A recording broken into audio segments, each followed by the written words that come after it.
Episode 10, How to Launch a New Product. Hi, so welcome again. Today I'm going to be covering how to launch a new product or collection. This might be a physical item or a new service, course or workshop. It doesn't really matter which, the processes are still the same. Now, if you've read my book, available in my website shop by the way, then really you can apply all the same principles I teach in the book relating to an entire business in exactly the same way to this new product, collection or offering. Firstly, you need an audience of people that are ready to buy. I think we can all agree on that. And hopefully if your brand voice and messaging have been on point up till now with an existing business, then you probably know what they want and how they want it delivered. If your audience is still very small and new, for example, a handful of social media follows, 100 or so email subscribers, etc., then you will almost certainly want to consider an ad launch budget to be able to reach more people that are not yet currently aware of your business. And this brings me to a little aside. If you truly want your business to be successful, then building your audience is absolutely vital. And to do this, you will almost certainly need to invest in some sort of advertising or PR strategy, or at the very least, a really quite intense content marketing strategy. It comes down to numbers at the end of the day. So eyes on everything is so important. Now, if your core messaging and brand identity, including your voice, so how you relate to your potential customers, is really on point and you know what you're doing, then you will no doubt get a higher conversion rate and sell more with a small audience. However, it often takes us a little while to get there to truly understand and speak to our niche. And if you want more about niche building, then please do pop over and see my blog post from last week for more info on that. So setting aside some budget for advertising, be it Facebook, Google, or even things like placements on blogs or in magazines or guesting on podcasts, will be something that you will need to invest in. And nearly all successful businesses will have relied on advertising in some form somewhere along the way, recognise that they need to reach more people and invested appropriately. And this is where understanding your ideal client profile is so important, so you can set the parameters of your ads to maximise your spend. So correctly identifying who to sell to and what their interests are. But let's assume you know your audience, you know what they want, you've tested it with a small number of people, you know it works for them, and you're ready to launch proper. So what now? So now you will need a solid marketing plan in place that will convert your lookers into buyers. And often that can start with a really good, well thought out sales page. So your sales page might be a page on your website, or it could be a specific landing page that you've created in your email marketing system, whatever and wherever it needs these kind of key points really. So firstly, what is the outcome from buying this product or offering? How does it make the buyer feel once they have it or if they've implemented the content of it? So for example, with my book, my customers are really relieved because they don't have a clue about how to start launching a business, and they're really happy because they know it's going to take them less time to get everything in place rather than kind of guesswork or having to Google it and asking friends and family and things like that. They're going to be much more committed because they have a structure to follow, which means they're going to be much more likely to reach their launch date goals. So the value that I'm giving them really is their time, their energy back, and ultimately they are going to be making money and more money sooner with my book than if they were to have gone it alone and operated in that whole kind of trial and error phase. So you absolutely want to make the outcomes and benefits clear first and foremost. You might also want to include then why they should buy from you over anyone else who may have similar products or offerings. So you might want to speak to your experience, what sets you apart from others that is relevant to this particular offering of yours. So for example, for me, I've run my own successful businesses for over a decade, and I've helped many businesses launch and thrive over the last few years of that. I have the experience that hopefully people can trust, and I have the social proof of that with, lots of nice testimonials and reviews. So how much information you provide on this sales page often depends on the price of the item in question. So low cost offerings will need far less information than, say, a higher priced course or some higher value item that you're offering. So what else do you need to address? So there's going to be some key things here, like all of the reasons why somebody might not buy. So it might be real problems why they might not buy, or it might just be perceived problems. And these perceived problems can really be easily addressed by you. So things that often come up as a barrier to buying might be things like cost, time, or suitability. So if you can speak to all of the objections somebody might put up to stop from buying and counteract them, say for example, well, you're going to make your money back in weeks because you've spent the money on this piece of content that's going to tell you exactly how to avoid the pitfalls. So in the long run, you'll save time by doing this course because you won't make mistakes, or you'll learn how to do this more efficiently, or this product might be more expensive than its competitors, but that's because it has sound sustainability credentials, or perhaps it supports the artist or local community. So you might want to see how you can define why this product or offering is exactly right for this specific industry or person or type of person, what their character is, why it suits them specifically. And again, niching is not a bad thing here. Niches are good. Use your FAQs to counteract any reasons why somebody might not be ready at checkout.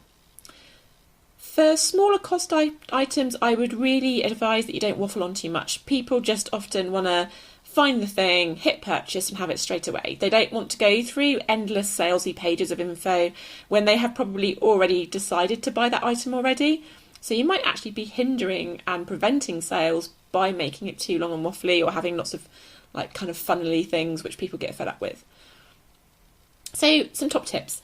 Be clear exactly what it is that you're selling. Lead with a benefit or a valuable outcome that addresses the specific problem that your customer has. So for me, my book, again, I'm just using that as an example, but for instance, most people I don't know how to launch a business, or if people are looking for some art, perhaps, I can't find a local artist to have art that I really want to kind of support a local artist for my living room. And then you also really want to consider about where and how you're going to have your call to action on this sales page. So usually this will be a button where it's like buy now, check out. Some of these can be a little bit boring and sort of lacking in personality. So always have a little bit of a think about how you could reword that to make it really specific to you. So, if you're selling website design, for example, it could be build your website now, or, if it's a template or a theme, or if you are selling lots of home decor, it could be style your home now. If you're selling a digital product, like, a nice photograph download or something like that, it could just be something as simple as download now. If you're offering, a course, perhaps it could be begin today. So try and think about how you can make it a little bit more interesting and compelling, but that also is still within your brand identity and your brand voice. Avoid too many wordy paragraphs. Bullet points and graphics are always going to be more attractive, more easily digested, and therefore convert more easily. And as I mentioned before, use that social proof.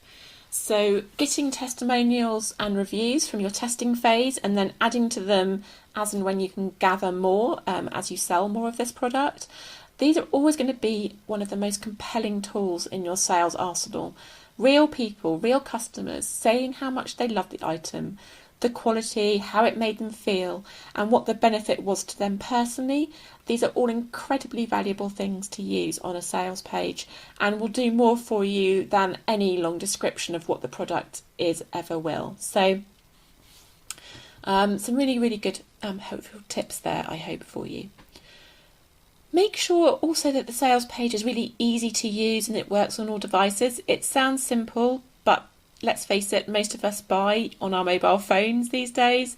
So make sure that once you've created your sales page or your landing page, that you double check it yourself, have a little look, test it on your mobile, on your tablets. Make sure you have really easy ways to buy as well, things like Stripe or PayPal or Apple Pay.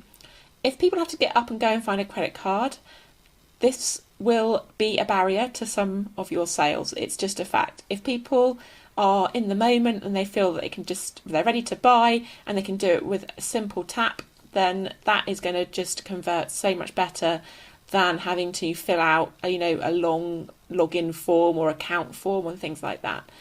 Again, it's a little bit different if you are selling higher cost items, for instance, where you might need to be gathering more information, especially if people are registering for courses and things like that. But certainly for, lower cost products or offers, then, a one-click tap checkout is obviously going to be better. Other things to include might be things like guarantees. These can be incredibly useful if you have the capacity to offer them. So, for instance, on, clothing or prints or some things like that, guaranteed not to fade. Have you done all of your, your longevity tests and things like that? If you have, talk about it. Say all of these amazing things that you've done to make your product as amazing as it possibly can be. So talk to all of those things that you may have done behind the scenes, but that really speak to the quality and the viability of your product. If you, the other thing for other guarantees that might be useful are things like if you do the work and you don't get the results that I know that you can get, then you'll get a refund. That can really work well on courses. I would caveat that with saying that people do need to do the work, because you don't want to just give refunds because people can't be bothered after the first week or two or life gets busy. So, be careful with guarantees that you can support them and that they are genuinely actually true. Keep distractions to a minimum on your sales page as well. Avoid a lot of other random calls to action like newsletter sign-ups or pop-ups. The sales page is there to do one thing and one thing only, and that is to sell this particular product. So avoid too many other distractions. Make sure that people can share and send it to their friends or colleagues easily too. People will often ask each other before purchasing, especially higher cost items. And this is especially also true for partners. So, especially if they're perhaps thinking about buying something for the home, they're much more likely to buy if they can easily share it to their partner via Facebook or, by being able to copy a link. So being able to share across social media platforms is a really useful selling tool. You may also want to consider a time-limited launch offer or discount. Again, I've got a whole blog post on discounts and offers actually, so do pop over to my blog and have a look at that if you want to sort of explore that idea a little bit more. But for example, 10% off everything in the first week of launch, or buy this product and get this add-on free. All of these kind of things where you don't necessarily have to be offering money off, but you can be adding even more value. And more value is what people are always keen on. Early bird deals often work well as well for larger items such as courses or workshops. And they're really useful if you need to get in those first few early sales, so that you can pay deposits on things and, especially if you've got venue deposits to pay and things like that. So early bird can be a really useful thing, not only for sales, but also allowing you to then kind of scale in the background. So there's quite a lot to consider there, obviously, for one website page, but it really pays to kind of think about it really carefully rather than just putting up, a simple product description. A list of things that the product is not going to sell it. What's going to sell it is what it does. So, and what the benefits and those outcomes are. So think really, really clearly about how you're going to communicate those. But once you have this magnificent new product and sales page, how do you tell people about it? How do you get people there? So I'm just going to run through some of the main avenues that I personally use. Obviously, there are far more out there than this, but these are the ones that I have found worked for me, not only in the current iteration of my business with the photography and coaching, but also when I had a product-based business, when I used to sell hand-dyed items, plant-dyed items. So Facebook and Instagram ads. So this works especially well for something that you want to sell on repeat, a product that perhaps you will be selling, for as long as you can imagine until you want to create a new thing. So for me, that's my book. It's a fairly low cost item, and it's one of those things that I like to have a small daily budget of advertising assigned to. And it generates me the number of sales that I need to meet my financial goals, not just through the sales of the book, but then the ongoing work that I often get from a sale of a book. So my book happily works very nicely for me in that it's a really good introduction to me, how I work, my approach, what my services and offerings are. And a lot of people that buy the book often go on to book me for other things like coaching or photography or website building. So I know that if I spend a certain amount of money every single day, that I get the return on that ad spend that makes it more than worthwhile for me. So it took a little bit of time to get right, and so I created lots of different ads with different audiences and different graphics in the Instagram, Facebook ad, until I landed on the one that performed the best and the most consistently for me. And then I just run that as a continuous ad with a daily ad spend attached to it. If you have the finances, then I strongly recommend you use an ad agency to work this all out for you and get you there quicker. But if you don't, you can start with, £5-10 a day for a week or two, and start to learn it for yourself. Obviously, you will probably need to spend more because you'll be learning as you go with it than you would perhaps if you got an agency in to design and create the ads for you. But it is doable to do yourself as long as you're happy to play the long game and get really a bit obsessed with the analytics, which is not for everyone. Anyway, so that's Facebook and Instagram ads. The next thing is social media. So obviously I use Instagram a lot. I use Pinterest and my Facebook group. I auto post with my Instagram feed posts to my Facebook page and Twitter. I don't make individual posts for those. However, you may wish to, and that might be something that works better for your particular business. There's no right or wrong here. As always, my recommendation would be to focus on one or two channels and do those really well than trying to be everywhere. But what I do is I package up the individual points on the sales page into separate posts for social media, and I might expand on them, or I might talk around them, or basically just speak to the detail more. And this is an opportunity then often for people to DM me and ask me questions about it, or proceed directly to perhaps you've got an Instagram or Facebook shop, so that you can point them directly there. You can tag your products, especially if you're like product-based business. That's going to be a really useful way to talk more about your products without necessarily having to send them to a sales page. You might be able to point them directly to your Instagram shop, for instance.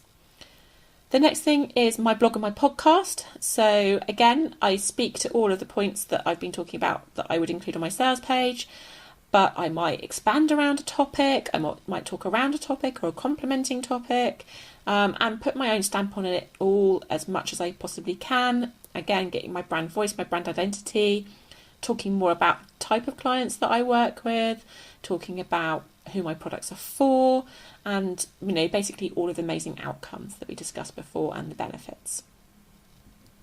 So I try to let my unique approach shine through as much as possible and really let my brand identity shine, so that I know that the clients that do buy my products or my services are going to be really, really well aligned. And client alignment is what will make us all happy. So the next thing, the fourth thing, is my email newsletters. So again, this is an opportunity to show the heart and soul of my business and build relationships with my audience, with my subscribers. And I always make sure that I give them pieces of information, or I talk to them in a way that I don't provide anywhere else. I think it's really important to show your subscribers how much they mean to you by giving them this unique content. You can also, depending on your email marketing system, set up nurture sequences of emails on a specific product or service without necessarily bombarding all your subscribers. He may not be interested in all of your offerings with those sales emails. So some might want your products, some might only be interested in your services. So at every turn, being really clear who you are talking to and what they need or want and how you can then give it to them is really key. Next up is ads or PR features on blogs or in magazines. So I use these sparingly, and they have to be the perfect fit. So unless you're a big business like Apple, no one wants to be sent a press release, so don't even bother writing one.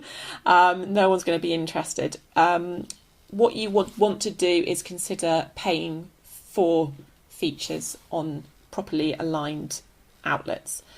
You want them to be really aligned with your ethos and your approach for it to work best. And also, I would just say that biggest is not always best as well. Sometimes, a niche outlet is going to be better if it's really, really aligned with your offering or your products than, a really big, countrywide magazine, for instance. And I would always make sure to use an incentive of some kind, like a code, so that you know that any sale that uses that code has come from that particular feature. That way, you'll know whether it's going to be worth taking out that ad or that feature again on that outlet. And this is something really, really important. If you spend money in places, you need to be able to track the results. It's really, really vital. Now, obviously, a Facebook or an Instagram ad will do that for you because you're going to be able to dig deep into all of the analytics of that and know exactly what's been working for you. But anything that's on blogs or print might be harder to track. So always having some way of knowing that a sale has come from that outlet is really, really important. So you could use a discount code, for instance, or you could use a completely separate private link so that you can create a product that maybe is only linked with that feature. And that way, obviously, you'll know exactly where those sales have come from and where to continue to put your efforts in the future. Another little handy hint is keep an eye on hashtags like hashtag journo request or hashtag PR request. These are especially good on Twitter. It may be that you can offer some sort of advice or story around your business or this new collection or this new launch product. And usually you will be talking about a topical item, offering advice or talking around a subject. It's not an opportunity for you to overtly sell, but it may well be that there is a link up there with your business or what you are offering that makes it a natural connection. So do have a little look at those hashtags. And whilst those sort of things might not necessarily be things that link into direct sales, it should hopefully help you to build your audience that then do turn into buyers. So just generating more eyes on your new product or services at a time when you need them most. So some final thoughts then. So to sum up, know your audience, build your audience constantly, always be building your audience, speak to your audience. So understand what they want, understand how they want it presented to them, in what format they want your products or your services. Then just talk to them, and talk to them a lot more than you might feel comfortable with to start out.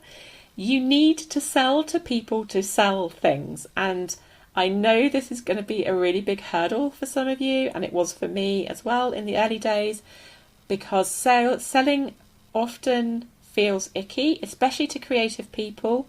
We almost get embarrassed about selling things that we've created with soul and passion. But it's simple, really.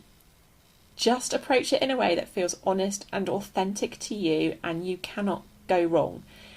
Where it becomes icky and salesy is when you start lifting salesy phrases or salesy sort of, leveraging or coercion type speak, that's when it starts to feel icky. So don't try to sell or use phrases because you think that that's how you should be speaking when you are talking about your products or your services.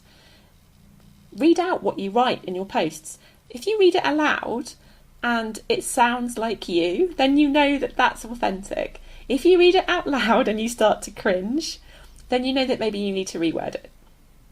So just be true to yourself, true to your business ethos, your business approach, and just spend a little bit of time planning out what you're going to say, how you're going to say it, and just be passionate about what you do. Show your passion in how you speak to people when you're trying to sell your products. And on that note, I think I'm going to leave it there for today. If you do need help with any kind of launch, whether it's, a whole business that you're hoping to launch or relaunching, so perhaps you've got stuck in a rut and you want to have a relaunch and you don't know where to start, and perhaps you've got a new collection that you want to launch, then just get in touch. My next coaching spots are opening up in the autumn. I'm fully booked until the autumn, but I am open and I would love to work with some new creative businesses and take them to the next level from kind of September, October time onwards. So please do get in touch if you feel like you might want that kind of support. And I will speak to you next time on the podcast. Take care.